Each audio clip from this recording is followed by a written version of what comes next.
Anyone telling you the best way to learn is by failing is an absolute fool. Do not listen to that. That's not even biblical wisdom. The best way to learn is not by making mistakes, because mistakes always cost you. You don't have to lose your finger to learn to not touch a stove. You can simply say, "Hey Siri, what happens if you touch a stove?" You'll No, not you, Siri. You can say, "What happens if you?" It's 4 p.m.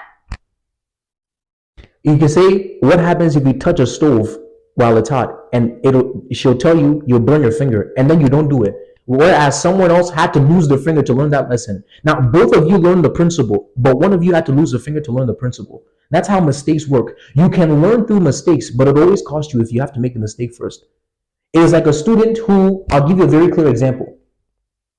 There are students who attained high levels of academic excellence. I'm sure there are students in Harvard who have never failed a test in their life, ever. They don't know what it even tastes like to even fail a test. They never got less than an A minus in school ever in their life.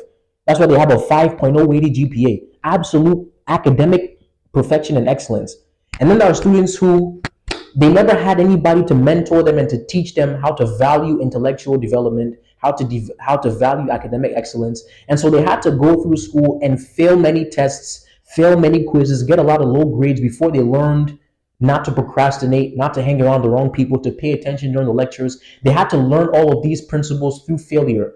Now, ultimately, both of them learned the principles. This student who's going to Harvard never had to fail any tests, never had to, fail any quizzes. They already learned how to succeed academically without having to fail anything. Now, when they both make the application for Harvard, this one has a 3.4 GPA because in their entire academic career, all the failures are recorded.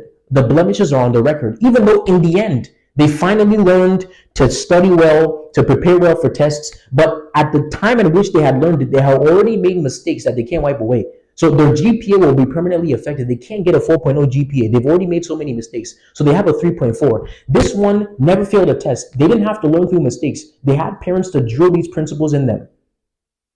We don't expect anything less than an A plus in this household. You don't procrastinate. You study. So they're teaching and instilling and inculcating these values and principles to that child at a young age before they even take any tests.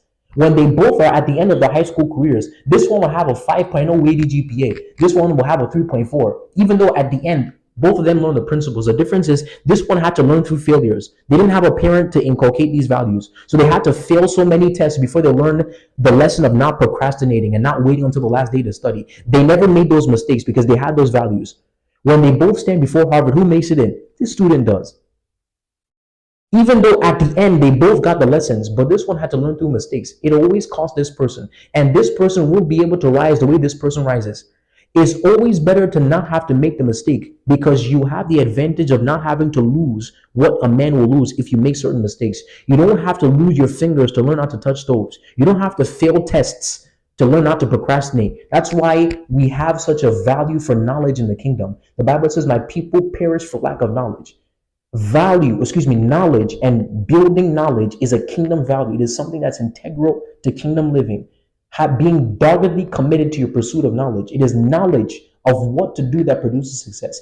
I completely disregard that principle of the best way to learn is through your failures. It's absolute nonsense. You wouldn't go to a student and say, "Fail tests so you can learn not to procrastinate." No teacher says that. It's nonsense.